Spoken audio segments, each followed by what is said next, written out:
ఈరోజు స్పెషాలిటీ వచ్చేసి ప్రపంచ కుటుంబీకరణ దినోత్సవం అనమాట. కుటుంబ నథింగ్ బట్ ఫ్యామిలీ. మనకి అన్ని పరిస్థితుల్లో అండ్ అన్ని కండిషన్స్లో అండ్ ఆల్ మూమెంట్స్లో మనకి తోడు ఉండేది ఎవరంటే ఫ్యామిలీ, రక్త సంబంధం వాళ్ళనమాట. బయటలో వచ్చి మనకు తోడు ఉంటారా అంటే అది వాళ్ళ దయా దాక్షిణ్యం మీద ఆధారపడి ఉంటుంది, లేదా వాళ్ళ అప్పుడుగా బిహేవియర్ మీద ఆధారపడి ఉంటుంది.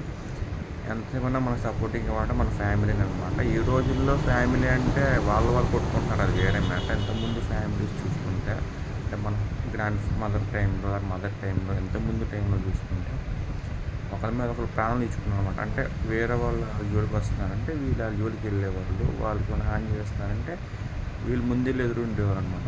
ఇప్పుడంతా సిచ్యువేషన్ మారిపోయింది, అది వేరే మ్యాటర్, చెప్పడం కూడా వేస్ట్.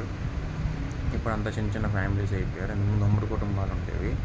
ఉమ్మడి కుటుంబాలను చాలా ఇష్టం, ఎందుకంటే అందరు కలిసి ఉంటారు, ప్రశాంతంగా టైం స్పెండ్ చేయొచ్చు వాళ్ళతో. మన నాయనమ్మలు ఉంటారు, మన అమ్మమ్మలు ఉంటారు, మన రిలేటివ్స్ ఉంటారు, మన వదినలు ఉంటారు, ఇంకా చాలామంది ఉంటారు, మన అత్త వాళ్ళు ఉంటారు, అందరూ కలిసి ఉండేవాళ్ళు. కానీ ఇప్పటికెప్పుడు సిటీజైజేషన్ వచ్చింది, అర్బనైజేషన్ వచ్చిందో అప్పుడు ఎవరికాళ్ళు విడిపోయారు అనమాట.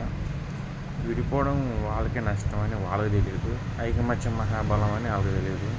సో ఉమ్మడి కుటుంబాల నుంచి ప్రజెంట్ చిన్న చిన్న ఫ్యామిలీస్ అంటే ఒక హస్బెండ్, ఒక వైఫ్, ఇద్దరు చిల్డ్రన్, వాళ్ళ అత్తమామలు కూడా కోరుకోవట్లా మళ్ళీ, అది వేరే మ్యాటర్. ఇలా ఉందన్నమాట. సో ప్రపంచ కుటుంబీకరణ దినోత్సవం. సో అందరికీ, అన్ని కుటుంబాలకి ప్రపంచవ్యాప్తంగా కుటుంబీకరణ దినోత్సవం శుభాకాంక్షలు.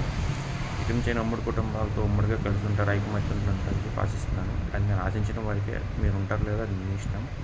Thank you so much. Anyways, old is gold.